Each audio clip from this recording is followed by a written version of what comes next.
நான் புதுசாக ஆரம்பிச்சிருக்கிற ஹோட்டல் தோசை கடை. என்னோடய ஹோட்டலில் தோசை கடையில் சுட்ட ஆனியன் தோசை. நான் வெளியிலலாம் ஆனியன் தோசை சாப்பிட்ருக்குறேன். ப்ளைனாக போடுவாங்க ஆனியன் தோசை, அது நல்லா இருக்காது.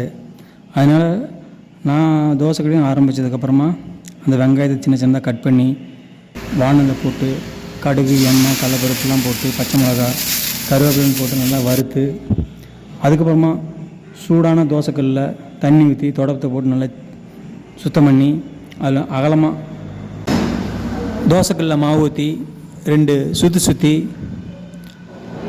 எண்ணெய் லைட்டாக விட்டு கஸ்டமர் கேட்காமையே இட்லி பொடி போட்டு நல்லா தூவி விட்டு, அதுக்கப்புறமா நம்ம வறுத்து வச்ச ஸ்பெஷலாக வறுத்து வச்ச வெங்காயத்தை அது மேலே போட்டு நல்லா வெந்ததுக்கப்புறமா தோசையை இந்த பக்கம் ஒரு மடிப்பு அந்த பக்கம் ஒரு மடிப்பு அப்படின்னு 3 மடிப்பு மடித்து எடுத்து தட்டில் வச்சு கார சட்னி வச்சா, தேங்காய் சட்னி வச்சா, அது கூட சாம்பார் வச்சு சாப்பிட்டா சூப்பராக இருக்கும்.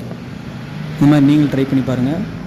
தோசை கடையில் இட்லி, வடை, சிக்கன் கறி தோசை, முட்டை தோசை, பொடி தோசை, ஆனியன் தோசை, மசால் தோசை, சாத தோசை, நெய் தோசை, கல் தோசை, ரவா தோசைன்னு